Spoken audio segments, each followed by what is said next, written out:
The very word secrecy is repugnant in a free and open society, and we are, as a people, inherently and historically opposed to secret societies, to secret oaths, and to secret proceedings.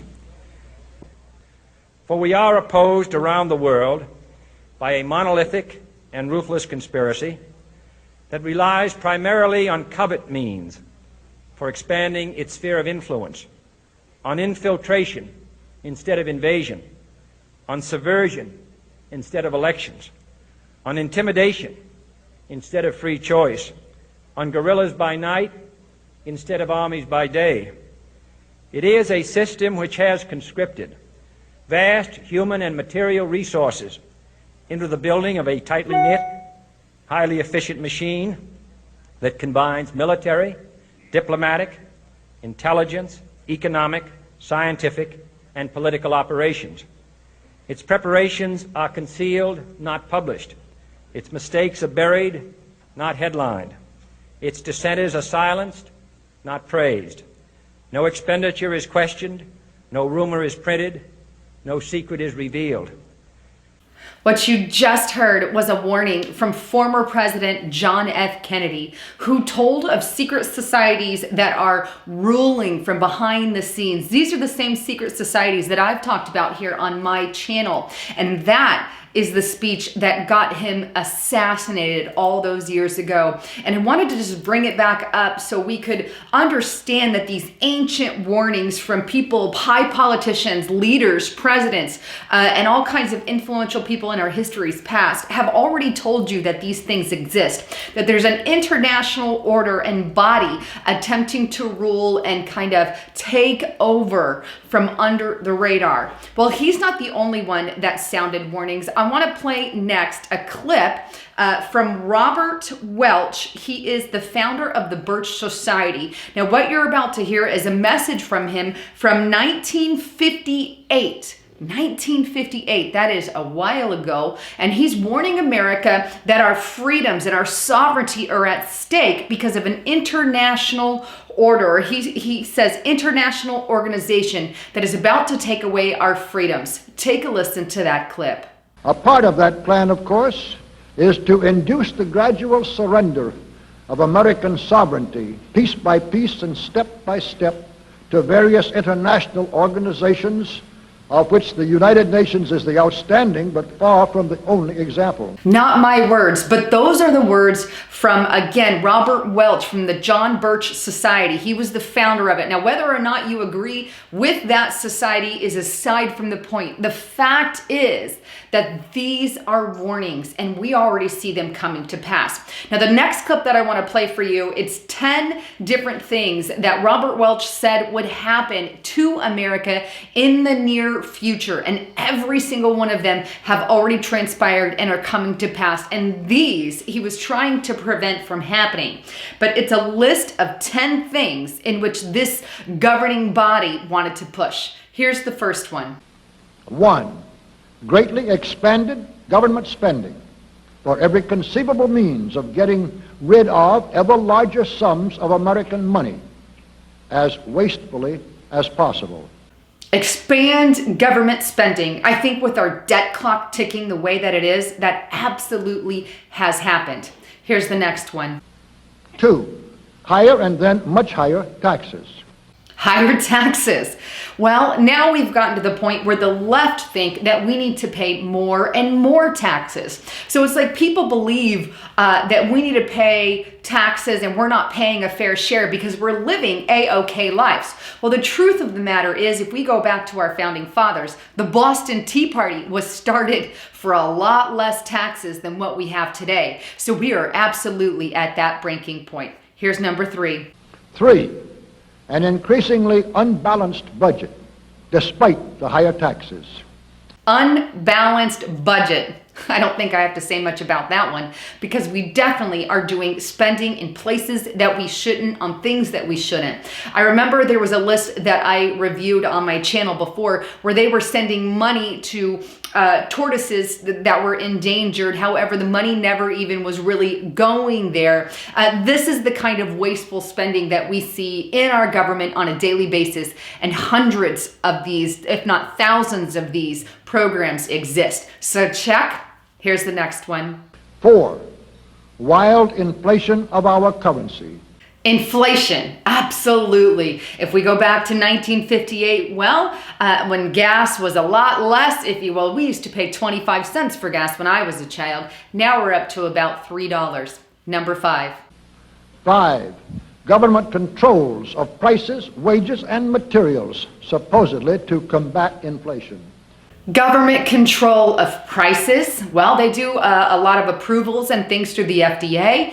We have a lot of things that are controlled by the government, and Obama did everything he could to expand the government. They now have control of minimum wage and where we sit at that as well. Moving on.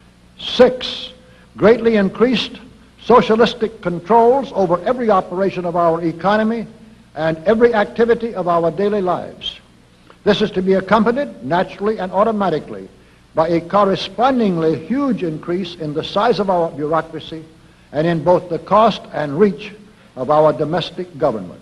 That's huge. Socialism. The socialism principles are taught in our school district. This is something that the left is highly brainwashed with, the progressive and even the Democratic Party. There is no Democratic Party. It has become the Socialist Party.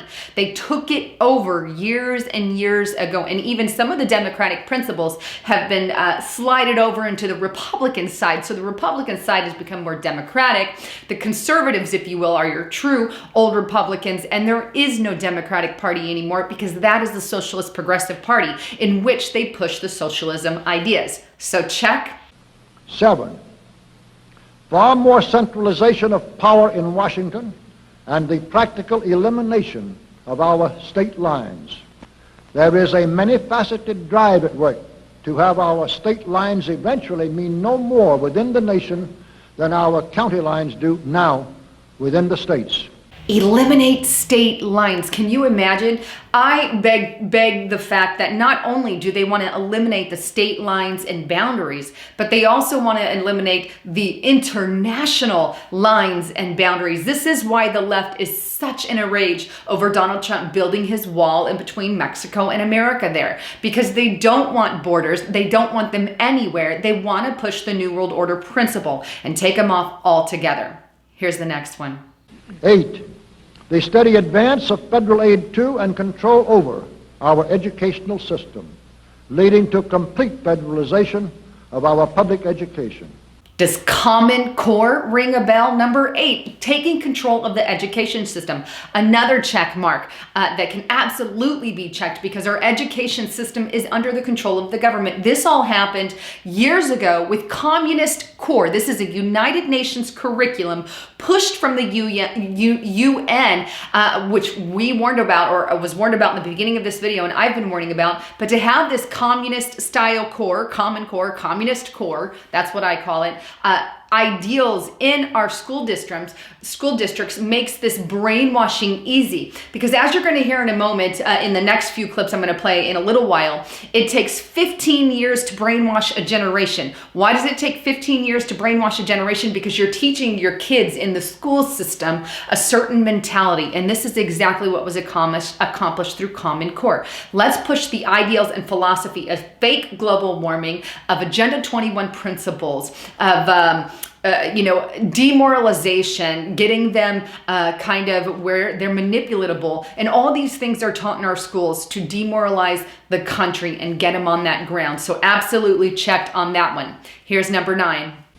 9, a constant hammering into the American consciousness of the horror of modern warfare, the beauties and the absolute necessity of peace. Peace always on communist terms, of course. Warfare. Why make warfare bad? Well, because they want to bring, if everybody hates warfare, warfare is a necessary evil, if I'm going to put it that way. It is an ugly thing and should be viewed as an ugly thing. But the globalists and those who are pulling the strings take advantage of the situation, say, we don't need this, we can make this new world order peace ideal. And that is what they're pushing, even though war is bound to happen. You're not going to have peace on earth forever, amen. That's just a fact. That's not going to happen until Jesus comes back and the end of days, if you will. But that is something that they're absolutely pushing. And here's number 10. And 10, the consequent willingness of the American people to allow the steps of appeasement by our government, which amount to a piecemeal surrender of the rest of the free world and of the United States itself.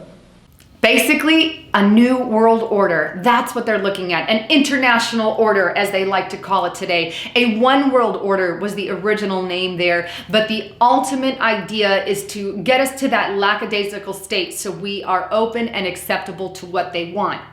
Now, one last warning that I want to show you, and it's a huge one, comes from a former KGB agent, one of the Russian KGB agents who worked a lot with propaganda. Now, the reason I want to show you this next clip is because we absolutely see this happening in America, and I want to warn you, and I'm going to ask you to send this to all your leftist friends and all of those so they are awakened to what's going on. Hopefully, they watch some of that and get awoken to some of the schemes of the enemy. But this clip is from a trained KGB agent. His name is Yuri Bezmenov, and he lays out 4 ways the government takes over populations and brainwashes people and can change your perception, all of which is happening. I believe we are in stage 4 here in America. But here's the first stage.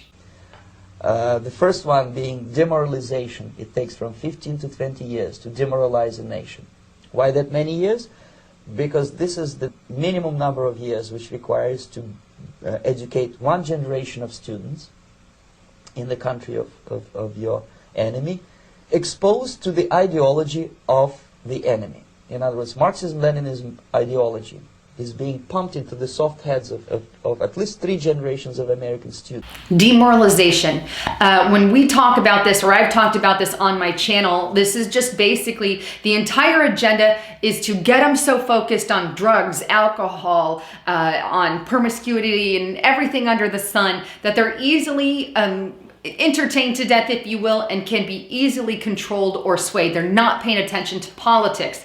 Therefore, when the facts hit some of these people in the face, they don't even understand or don't even notice the facts until their normalcy bias bubble is popped and it hits them straight dead in the face, and they won't wake up regardless of the facts. We already see this from the far left, who are so brainwashed that one day they're gonna get the boot from their own people, and we're trying to wake them up before that happens. Here's the second stage. So the next stage is destabilization.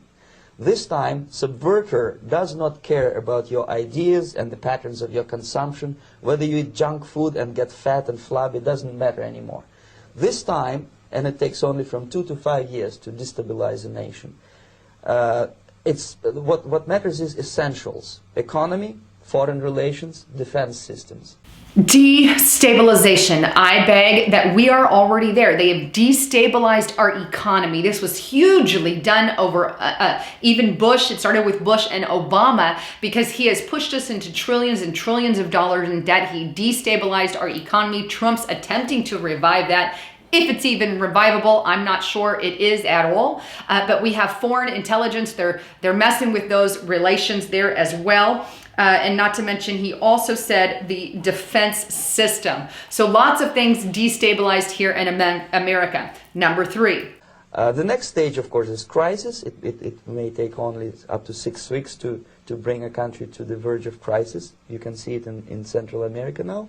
crisis. I believe that September 11th, which we all know was a false flag, but this event was our crisis. It allowed for things like the Patriot Act, for the spying, the FISA, if you will. We have the spying there, Section 702, where they allow spying of so-called international, but we've got fusion centers, the NSA, all these things spying on the American people. Ergo, the reason I tell everyone, get on a virtual private network. I use Virtual Shield for that. So virtualshield.com/Lisa Haven. There's a link below. But make sure you're scrambling all your IPs. It's none of their business what you're looking at. But all these things were formed out of a crisis. And we brought on all these unnecessary laws, rules, and regulations. And we were severely put into bondage, and our freedoms were limited, and we were sold in chains after September 11th. They used it. They say, never let a crisis go to waste, is Rahm Emanuel's statement. And that's exactly what they did with September 11th. Finally, the fourth one is this. And after crisis, with a violent change of power, structure, and economy, you have so-called the period of normalization. It may last indefinitely. Normalization is a cynical expression borrowed from Soviet propaganda. When the Soviet tanks moved into Czechoslovakia in '68, Comrade Brezhnev said, now the situation in brotherly Czechoslovakia is normalized.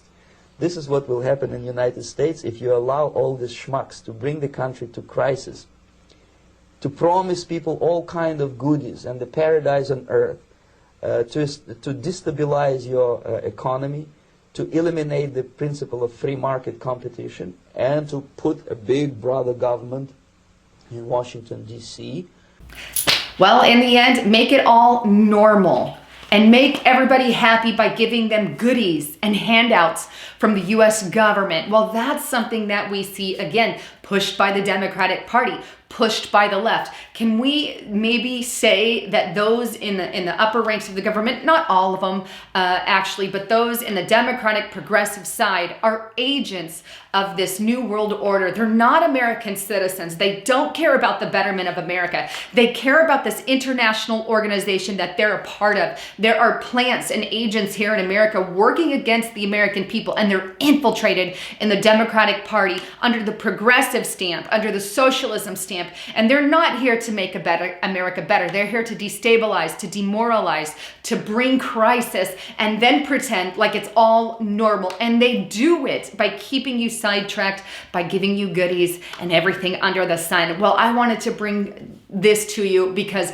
even though they're older clips and older films, many of you may not have seen them, or many may have, forgotten some of these principles. But when we hear these from people back in 1958 and the early 1980s, then we've got some things to think about. Anyhow, wanted to bring you the latest on all of that. If you would like to see me in person, by the way, I'm going to be at the Hear the Watchman conference. This is going to be in Dallas, Texas, March 23rd, 24th, and 25th. I'd love to see you.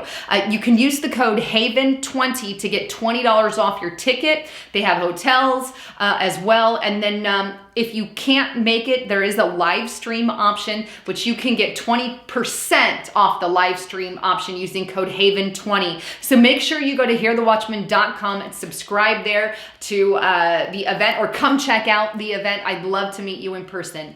Anyhow, thanks again for tuning in. I'm Lisa Haven, signing out.